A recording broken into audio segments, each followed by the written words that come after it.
আমি মাঝে মাঝেই চিংড়ি মাছ রান্না করি এবং চিংড়ি মাছের মাঝে মাঝে ছোট ছোট শর্ট তোমাদের সাথে শেয়ার করি। তো আসসালামু আলাইকুম বন্ধুরা, তোমরা সবাই কেমন আছো? জিহান চিংড়ি মাছ খেতে অনেক ভালোবাসে, তার সাথে সাথে আমিও অনেক ভালোবাসি চিংড়ি মাছ খেতে। তো আজকে চিংড়িটা আমি ধুন্দুল দিয়ে রান্না করি। ধুন্দুল কি জিনিস তোমরা কি সেটা চিনো? আর এই ধুন্দুলকে তোমরা তোমাদের গ্রামীণ ভাষায় কি নামে ডাকো সেটা আমাকে কমেন্ট বক্সে জানিয়ে যাবে। এটা আমরা আমাদের গ্রামীণ ভাষায় ধুন্দুল নামেই চিনি। তো আমি ধুন্দুলগুলো ভালোভাবে কেটে নিয়েছিলাম, লম্বা লম্বা ফালি করে করে কেটে নিয়েছি। তার সাথে পেঁয়াজ কাঁচামরিচও কেটে নিয়েছি কুচি কুচি করে। কাটা বাছা হয়ে গেলে রান্না করতে অনেক সময় লাগে না, অনেক দ্রুত রান্না করা যায়। তো আমার এখানে সব কিছু রেডি করা হয়ে গিয়েছে। আমি সব কিছু ভালোভাবে ধুয়ে নিয়ে রেডি করে নিয়েছি। তো এবার চুলায় চলে এসেছি। আমি কড়াইয়ে কিছুটা পরিমাণ তেল দিয়ে তাতে কিছুটা হলুদের গুঁড়া দিয়ে চিংড়ি মাছগুলো ভালোভাবে ভেজে নেব। চিংড়ি মাছ ভেজে রান্না করলে চিংড়ি মাছ খেতে অনেক টেস্ট হয়, একটা ভাজা ভাজা ফ্লেভার থাকে। তো আমি মাছগুলো ভালোভাবে ভেজে নেব। জিহান চিংড়ি মাছ খেতে অনেক ভালোবাসে। তোমাদের কার কার চিংড়ি মাছ অনেক ফেভারেট তোমরা কমেন্ট বক্সে জানিয়ে যেও। এবং জিহানের জন্য আমার বাসায় প্রায় চিংড়ি মাছ আসে, সে চিংড়ি মাছ খুবই ভালোবাসে। তার জন্য আমাকে মাঝে মাঝে চিংড়ি মাছটা রান্না করতে হয়। তো আমি সবজি দিয়ে চিংড়ি মাছ রান্না করতে বেশি স্বাচ্ছন্দ্য বোধ করি, কারণ সবজির সাথে চিংড়ি মাছটা অনেক ভালো লাগে খেতে।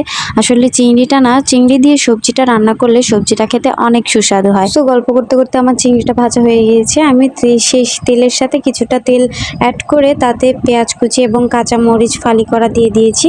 তো পেঁয়াজ এবং মরিচটা ভালোভাবে ভেজে নিয়েছি। ভেজে নেওয়ার পরে আমি তার সাথে কিছুটা পানি অ্যাড করে দিয়েছি। আমি আগে পানিটা অ্যাড করি, তাহলে মশলাটা কষানো অনেক সুন্দর হয়। সো আমি এক এক করে সব উপকরণ এখানে দিয়ে দিচ্ছিলাম, যেমন রসুন বাটা, আদা বাটা, জিরে বাটা, হলুদের গুঁড়া, মরিচের গুঁড়া, লবণ, সব কিছু ভালোভাবে দিয়ে আমি মশলাটাকে ভালোভাবে কষিয়ে নেব।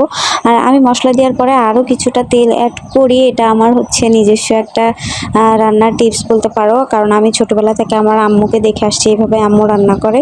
মশলা কষানোর পরে আম্মু আবার কিছুটা পরিমাণ তেল অ্যাড করে দেয়। তো আমি আগে আলুটা দিয়েছি, কারণ আলুটা একটু সিদ্ধ হতে সময় লাগবে। আর ধুন্দুলটা তো পানি জাতীয় জিনিস, অনেক নরম, আর ধুন্দুল থেকে অনেক পানি বের হয়। তো এই রান্নাতে পানি একটু কম লাগে।